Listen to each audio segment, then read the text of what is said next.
How to actually make lasting changes in the areas of your life that matter most, and why is it so hard to break your routines? Why are you still stuck in habits that are slowly destroying you? How is it possible that after reading all those books on motivation, productivity, and goal setting, you're left with all the theory but zero practice? I'm breaking down these 3 steps to take control of your habits. If you implement them, you'll start taking charge immediately. But let's start from the beginning.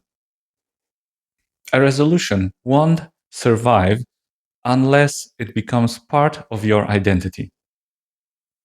You feel like you're trying, you've read the books, and here you are again trying to launch a new plan.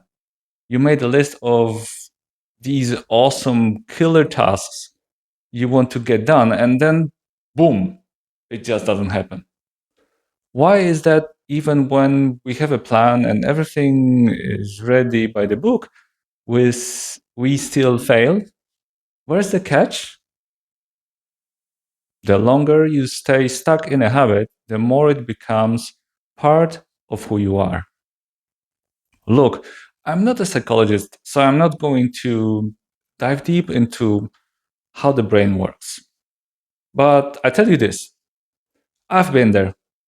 I've had those moments where my resolutions just fell apart. I believe you've been there too. You make the promise to yourself, and 2 days later, all your plans go out the window. Listen to what happened to me because I bet you faced some of these same issues in your life. Picture this, for 6 months, I couldn't stop ordering fried chicken at least once a week. If I went a week without them, it was a miracle, but it was a disaster, honestly. I'd imagine there was something in that food affecting my body so much that I couldn't resist. Maybe the breading, the crunch, or the fact that it was delivered in the perfect portion, not too big, not too small, just right. Or maybe it was the spices acting like a drug on my brain. Anyway, I couldn't help myself. Every time Thursday rolled around, I tell myself, well, week's almost over, might as well order. Sometimes I manage to push it off, but by Friday, the latest, the chicken was back. I'd feel thrilled because I had what I wanted, but then came the shame, knowing I'd given it to my own weaknesses again. So, what do you do? How do you act in situation like that? How do we change our habits and start the life we've always dreamed of? The biggest obstacle to breaking bad habits is that we stop noticing them. Stick with me because I'm about to give you my best advice on how to handle this. You probably thinking this isn't just about food. It could be anything. Your weakness, a bad tradition, a habit, chips, cigarettes, a beer, that Friday glass of wine. It doesn't mean you're clinically addicted, but it becomes your little tradition. At least that's how it looked for me. I love standardizing processes. If I start doing something, after a few days or weeks, it becomes a routine. I tell myself it's good for me, but then it turns out that the routine isn't always healthy. Even if you're doing something good, like going to the gym, if it takes you away from your family, when someone is sick or you have a critical project at work, and you still say, no, I have to go to the gym, then you're putting your own pleasure above people who need you. That's not a great look. Or you go on vacation and instead of relaxing with your family, you spend 2 hours at the gym because you are terrified of muscle atrophy? At that point, you're just a fanatic. So, again, how do we handle this? Seneca, a great Stoic philosopher, states, "Why do we deceive ourselves? The evil that afflicts us is not external, it is within us, situated in our very vitals. For that reason, we attain soundness with all the more difficulty, because we do not know that we are diseased." Therefore, how do we control these impulses and finally take charge of our lives? Step 1. To start breaking away from your habits, you have to look at them from the outside. Imagining things differently can help you see yourself from a new perspective. Think about what an impartial camera would see watching you. When I look back at my old habits, I see they were driven by a kind of fanaticism or addiction. I was scared that if I missed a workout or ate pizza for a week while on vacation, something terrible would happen. If you live healthy for your whole life, 1 week of pizza on vacation or a cake on a birthday isn't going to kill you. Don't turn it into a religion. Be honest with yourself. Why do you do what you do? Is it because you want to belong to a group, like a gym crowd or the healthy eaters? That approach is great as long as it's rational, like wanting to be healthy or feel good. But when you go to a family party and refuse to eat because the food doesn't meet your strict guidelines, that's a problem. It's just one meal. You are refusing because of a irrational fear. If that's the case, your life isn't under your control. It's being run by your habits and false beliefs. You see where I'm going with this. This is the moment I realized how to take power back. I realized I could use the same mechanism already working in my head, but use them for good. How? Once you realize how your life could look without that annoying habit, you move on. Step 2. To change anything, to ditch a bad habit or start a good one, you need strong motivation. And that motivation doesn't come from just deciding to do it tomorrow. You have to believe that being part of the group, being part of the group of people who act the way you want to act is awesome. It has to be vital to you. At the same time, you have to convince yourself that staying where you are is unpleasant, maybe even disgusting. You want the idea of going back to the old habit to trigger fear. That fear becomes your most effective motivator. It makes you run away from what you want to escape. My biggest challenge was going vegan. I stuck to the diet strictly for 3 years. What kept me going was the belief, not totally justified, that I was the healthiest person in my family and that I would live to be 120. Why did I stick to it despite family dinners where meat was the main course or restaurants with no vegan options? I brainwashed myself. I convinced myself it was the only option. I watched specific YouTube videos to reinforce that. That brainwashing can be incredibly effective if it's tailored to your needs. It can do wonders if you feed your mind the right fuel, but it can also do damage if you're motivating yourself towards something negative. You have to combine logic with very targeted external motivation. I was vegan for 3 years. It was hard, but I never cheated. Not one egg, not one glass of milk, certainly no meat. But then things changed. My journey with veganism was ending. Something happened that made me walk away from the diet that defined my entire existence and made me feel special. Can you guess what happened? If you think I got sick, you're partially right. I started wondering if my fatigue and mood swings are tied to my diet. Uh, in my third year, I started feeling terrible.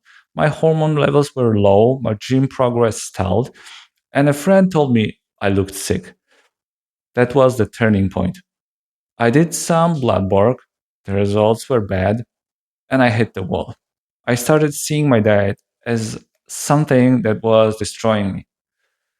It didn't even matter if the diet was the sole cause. The point is that a huge doubt entered my mind, and that doubt created fear. And that fear became my best motivator. The truth is, humans run away from pain, stress, and risk much faster than they move toward dreams. Most of us avoid rather than pursue. That fear and uncertainty caused me to pull a 180. I switched to keto, then carnivore. I cut out almost all vegetables and started eating mostly meat and animal products. I had no doubts because I'd convinced myself that this is the way to escape the problems veganism had caused. I made a massive shift in my mindset just by working on my beliefs. Of course, I used external help. If you want to achieve something, you have to find information that supports your goal. That's natural. But consciously using this brainwashing to support your goals is a higher level of self control. If you want an idea to take root, you have to feed it info that backs it up. Want to be an entrepreneur? Read more books? Quit smoking? Want to be fit? Talk to people who love being smoke free. Spend time convincing yourself that being healthy and active is exactly what you want to be. Imagine the person you want to become. Imagine what they do and what they don't do and live like you're already that person. It's like being an actor in your own life. Fake it till you make it. Maybe you aren't ready to quit a habit cold turkey today, but you can start by making that habit look repulsive, terrifying yourself with the vision of staying in the dead end job forever or seeing how you will look if you stay on the couch eating chips. That fear might just give you the strength to follow through. Or find someone you want to emulate, someone who doesn't smoke and is awesome because of it, and follow their lead. This brings us to the heart of the transformation, the source of energy. Where do you get the strength to become someone new every day? Step three, the principle of consistency, the relentlessness level. Think of someone like David Goggins. He was obese, working a dead end job, and one day he hit rock bottom and decided to use his own relentlessness to change. He went from a nobody to a Navy SEAL who looks like a Greek god. You can motivate yourself internally, but you can also use your own frustration and exhaustion to stay on track. Let your vision of your new self be your North Star. Let the disgusting vision of what you are running away from remind you why you started. Staying committed is a cumulative process. Every day you don't give into the weakness, you get stronger. This isn't a fight for a result, it's a fight so you can rely on yourself. Even if you don't get it right immediately, even if you have a day where you give up, remember, there will be more days to live as the person you want to be. Success streaks will get longer. Every day you hold on is proof that you can do it, one day at a time. I, for one, never gave up on weightlifting. I've been training since I was 16 or 17, and I haven't missed a single week except for vacations or being sick. 2, 3, 5 times a week, no matter what. It's part of my life. It's who I am. Now, if you decide you want to be that person, the one who meditates, eats healthy, reads, or journals, you have to convince yourself you are already that person. And then you hold on for as long as possible. In my opinion, this approach guarantees success. If you have a moment of weakness and eat pizza or chips, fine. Let it be one day, not a week. Don't say, I failed again, it's all pointless. It's like learning to ride a bike. When you fall, you get back up. No one says, well, I fell once, so I'll never learn. My 3-year-old daughter used to say that. She fell and said, it's impossible. I don't want to learn anymore. But you are not a 3-year-old. You're an adult who understands that success doesn't come on day one. Even the best have bad days. I've had days where I was too sick to do anything. I'm not going to be a maniac and hit the gym with a fever. And I know that one bad workout doesn't mean I should quit entirely. Sometimes the workout sucks because you didn't sleep or you're dehydrated or stressed. The same goes for your diet. One day you're busy and you don't even think about food. The next, you're bored at home thinking only about food. That's when the brainwashing comes in. Use the external support. Think about what you're escaping and who you want to be. What to do in a moment of weakness?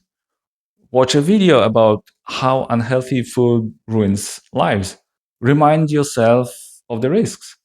If it helps you reach your goal, consume that information until that worldview takes over. If your dream is to be well read, imagine how that will feel. Make it your own goal. Have your mental support ready for you when you hesitate. It's like the hypertrophy triangle I talked about in my muscle building video: exercise, recovery, and overcompensation. Your mind needs the same: exercise, thinking for yourself and reaching rational conclusions; mental fuel, external info that gives you new solution; and overcompensation, that peace that comes when your mind is settled and your routines are set. When you know what you're going to eat, when you're going to train, and what you're going to say when someone offers you a drink. You don't have to solve puzzles anymore. Everything becomes effortless. You will have plenty of energy left for the real challenges. Until your actions are consistent, you're a slave to your impulses. Habits allow you to take the wheel. You'll still be tempted to skip the gym or scroll mindlessly, but if you have that vision of a better you, those moments won't mean defeat. In the moments of weakness, your old self is trying to protect the status quo. It says, don't change, it's safe here, let's just have fun now. It's like a teenager smoking their first cigarette saying, I can quit whenever I want. Years later, they realize they can't because their identity and impulses have changed. Good habits mean you don't have to fight yourself every time. Routine automates virtue, so you do what's right without wasting willpower. Relentlessness ensures you stay the course. You're an adult. You know that long term goals are worth the price, even if the results aren't visible yet. They'll show up in a month, 6 months, 2 years. Imagine yourself 5 years from now if you stick to these principles. If you start a business today, in 5 years, you will have a company that been running for half a decade. If you just think about it and do nothing, 5 years will pass away quicker than you think. Your reality is created by your reactions, and your reactions are the result of your mindset. Set yourself up for success, and every small thing you do will bring you closer to your goal. It's not magic, it's about making the right choice, one after another, until it becomes who you are. Everyone has weak moments. Don't give up. Pick up that book, watch that video, listen to Goggins, whatever gives you strength. I recently talked to my sister about a book she's reading called The Artist's Way. It was the answer to something I'd wanted to do for a long time: start creating. I didn't know what yet, but I wanted to unlock my creative side. When she mentioned the 12-week plan in that book, I bought it immediately. Now I feel like I'm on a new journey into my own imagination. I've convinced myself I'm becoming an artist, and that book is my mentor. To wrap this up, if you want to change anything, you need a strong impulse. You need to know why you want to change and who you want to become. Don't wait for a tragedy to start you up. Imagine the negative consequences if you don't change today. Let that vision push you toward better decisions. And have your mental support ready for the hard times: a book, a video, a song, anything that reminds you why this process is so important. Be relentless. A single failure isn't the end of the war, it's just a moment to regroup and start again. It's just another set at the gym. Remember, you're only fighting one person, the version of you from yesterday. Wisdom is not just knowing what to do, but having a certain consistency and fortitude of spirit. Good luck with all your changes. I wish you the best with every challenge you take on. If you want to share your experience, drop a comment below. And if you're interested in working with me on your goals, feel free to reach out privately. Take care. See ya.